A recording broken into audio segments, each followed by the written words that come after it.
Hi అమ్మ, ఎలా ఉన్నారు? రండి. బెండకాయ ఉల్లిపాయ వేసి ముద్ద కూర, లేకపోతే బెండకాయ ఫ్రై ఉల్లిపాయలు వేసి ఎలా చేయాలో చూద్దాం రండి అమ్మ.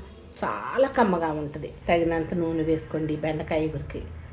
ఆవాలు 1/2 స్పూను, కదమ్మ జీలకర్ర 1/2 స్పూను, పచ్చిశనగపప్పు 1 స్పూను, వెల్లుల్లిపాయలు కచ్చా పచ్చాగా దంచుకొని కొన్ని వేసి ఒకసారి తిప్పుదామా. ఈ వెల్లుల్లిపాయలు ముద్దలో పెట్టుకొని తింటే చాలా బాగుంటాయి. అందుకని పైన తొక్క తీయొద్దు, తీయకుండా వేయండి.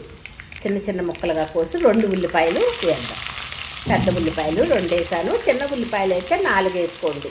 1/2 కిలో బెండకాయలకి ఒక 2 మినిట్స్ వేయించడం, ఎక్కువసేపు ఒకసారి తిప్పి ముక్కలు కోసి పెట్టుకున్న ఈ 1/2 కిలో బెండకాయలని వేసేద్దాం.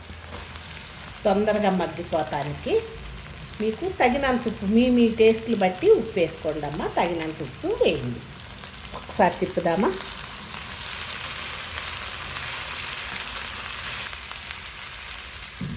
తిప్పేసి 1 నిమిషం మూత పెట్టుకోండి. ఎక్కువ టైం మూత పెట్టకండి, 1 నిమిషం చాలు. సిమ్ మీదే పెట్టండి. ఆ మగ్గుతానికి కొంచెం నీరు వచ్చినట్టు అయిపోద్ది, అంతే. ఆ నీరుతో మగ్గిపోతుంది. ఇప్పుడు మూత తీసేసి సిమ్ మీద పెట్టి వేయించుదాం దగ్గరికి వచ్చే వరకు. 2 నిమిషాల తర్వాత ఇంకొకసారి తిప్పుకొని మూత పెడదాం. ఇలా మూత పెట్టి తిప్పితే కనుక మంచిగా మగ్గిపోతుందమ్మా. ఒక్కసారి చూద్దామా. మూత పెట్టి 1 నిమిషం అట్లా మూత తీసి పెడతా మగ్గనిస్తే. ఇప్పుడు మళ్ళీ మూత కొంచెం సేపు పెట్టద్దు, మగ్గిపోతుంది. 2 నిమిషాలు మూత తీసి పెట్టండి. దాని తర్వాత వేయించుకోండి. దాని తర్వాత మళ్ళీ 1 నిమిషం మూత పెట్టండి. మళ్ళీ దాని తర్వాత తీసేయండి. సిమ్ మీద పెట్టి తీసినప్పుడు హై మీద పెట్టుకోవాలి, మూత పెట్టినప్పుడు సిమ్ మీద పెట్టాలి. సరేనా? ఇప్పుడికనా మూత తీసేయండి. ఎంత దగ్గరికి వచ్చిన తర్వాత మరి ఈ బెండకాయ ఇగురు, ఉల్లిపాయలు వేసిన బెండకాయ ఇగురు బాగా ఎక్కువ వేగితే టేస్ట్ ఉండదు.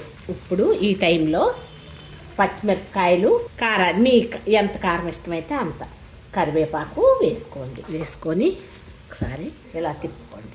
అలా తిప్పిన తర్వాత ఇప్పుడు సరిపడినంత పసుపు అమ్మ. తిరగమాతలు వేస్తే మాడిపోతే మంచిది కాదు ఆరోగ్యానికి, అందుకని.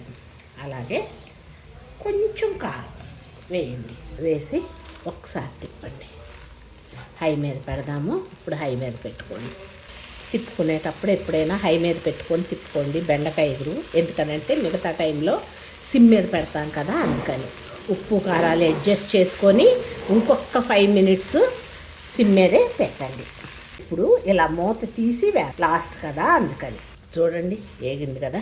ఫస్ట్ మాత్రం మనం ఉప్పు వేసి తర్వాత మూత పెట్టేసి మళ్ళీ అది కూడా అట్లాగే మళ్ళీ రెండోసారి కూడా అలా చేసామంటే 1 నిమిషం మూత పెడితే కనుక మగ్గిపోతుంది. నూనె వచ్చేసింది. ఇలా వచ్చే వరకు వేయించుకోండి. ఇట్లా ఉల్లిపాయలు వేసిన ముద్దకూర అన్నంలోకి బాగుంటుంది, చారుల్లోనూ రసాల్లో నంచుకోవటానికి కూడా చాలా టేస్టీగా ఉంటుంది, కమ్మగా ఉంటుందమ్మా.